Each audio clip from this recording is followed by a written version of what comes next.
Hello, welcome to this short tutorial on how to best video record yourself for music. 1. Your space. One of the most important things about your space is the background. If possible, choose a solid color background like this that allows the shape of your instrument and the outline of your body to be easily noticed and doesn't clash with the colors that you're wearing. If possible, make sure that there are no objects in your frame that could be distracting to your audience or that could take the attention away from you and your performance.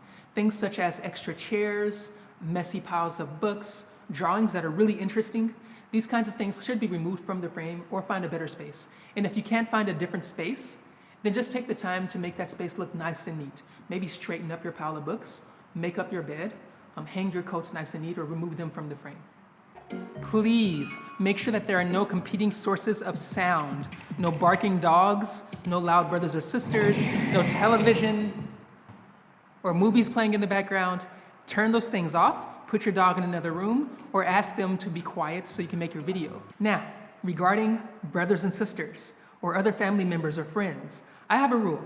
If you are there to help me and you're on my team and I want you to be there, then I'm okay with it. Sometimes I'll have someone sit behind the camera to hit record and stop, or tell me if I'm centered in the frame, or let me know if that was a good take or not, or check my lighting. These kinds of things can be really helpful and they can make the process go 2 or 3 times faster. It's so much easier than having to hit record yourself, hit stop yourself, play back yourself, give yourself feedback, do the process all over again, like I'm doing to make this video right now. So having that kind of help can be really productive and beneficial. However, if they are being disruptive or distracting or making extra sounds or asking to be in your video or giving you negative feedback and making you feel uncomfortable, then they should definitely not be there. Next, let's talk about how your space will impact your sound. Now, depending on where you are, you may not have a choice, but if you're in a large room with high-rise ceilings and hardwood floors and reflective surfaces, the sound is going to bounce around and around and around and around and up and down and side to side. You're going to get so much reverb and echo in your recording.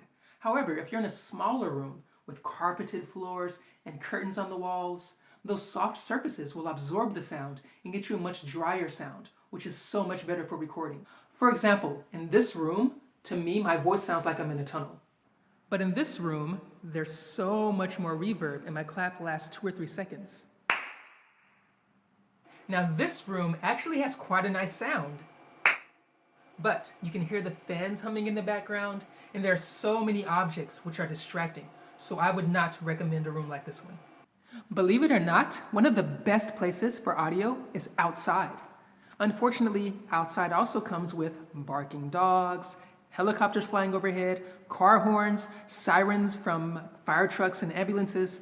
But if you do have access to an outdoor space that is removed from the noise and controlled and quiet, I say go for it. Just make sure that you have access to power outlets if you need them before you move all of your gear.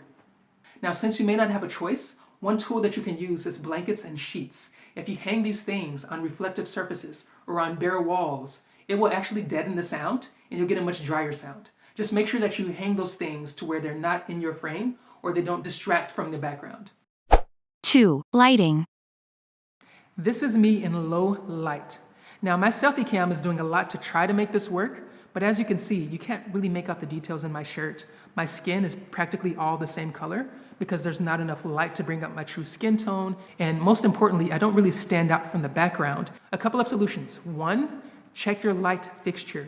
A lot of light fixtures come with 2, 3, or 4 slots for bulbs, and sometimes only one light bulb is actually in. Check to see if you can add more light bulbs to your light fixture. 2, you can grab a lamp, plug it in, and add a little more light that way.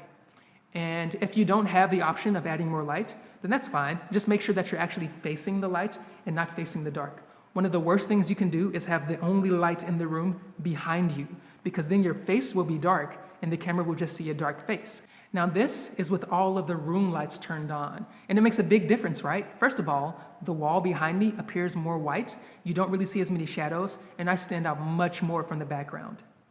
Now I've added a lighting source to my left diagonal, and as you can see, this makes a huge difference. From the camera's perspective, it has so much more lighting information, which allows it to create a sharper image. Unfortunately, this also casts a shadow on the right side of my face, which I may or may not like, so I'm going to experiment a little bit more. Now I've added a second lamp to my right diagonal. which definitely helps even out the shadows, but I'm not necessarily sure that I like it better because too much light can wash you out.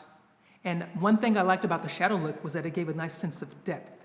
Also, now that I have 2 lamp sources, I have 2 shadows on the background behind me.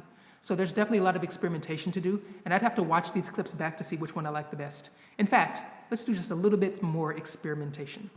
Now I've moved both lamps further to the side to try to get the shadows from being right behind me, which has helped a little bit, but at the same time, there's not as much light right on the front of my face, and I'm getting shadows more easily from my hands. Now I have physically moved myself further from the wall, which has definitely helped with the shadows on the background, and I've moved the lamps accordingly, and I think I like this look the best. I feel like it gives enough light and it hasn't washed me out. So the final thought about lighting is that just think about your lighting, and if you have any options, experiment a little bit to come up with a look that you like. And if you don't have any options, then just do the best you can with what you have. 3. Framing. No vertical framing. What are you doing? Please shoot horizontally. No vertical framing. And make sure that your face and everything you're playing fits into the frame. For example, Too close. Too far. Too high. Not level. Not centered. Are you serious? Weird angle. Caution, vertical frame. no vertical framing, you nitwit. Not bad. Excellent. 4. Performing. In addition to the music, your movements and facial expressions are a big part of your musical performance, so make sure that they match. Looking lifeless and depressed may work well for a Billie Eilish video, but it won't work well for everything.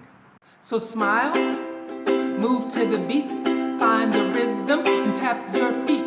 Don't just play the music, be the music. Mic drop. If you feel awkward, that's perfectly normal. It took me years before I felt free to just embody the music. You will eventually develop your own style. So just have fun, put the music in your body, and you can't go wrong. 5. Recording. If recording along with a video or backing track, use headphones. That way only your sound will be captured and not the sound coming from your laptop or your device. Regular headphones or earbuds are just fine, but if you have a cable, make sure that cable isn't dangling around and making extra noise on instruments. I personally like to run the cable behind my back.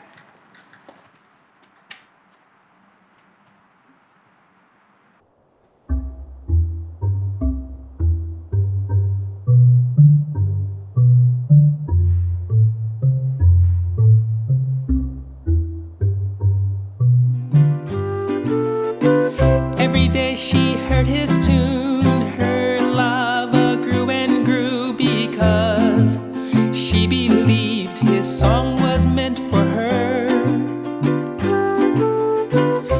Go make some amazing videos and have some amazing fun. Good luck!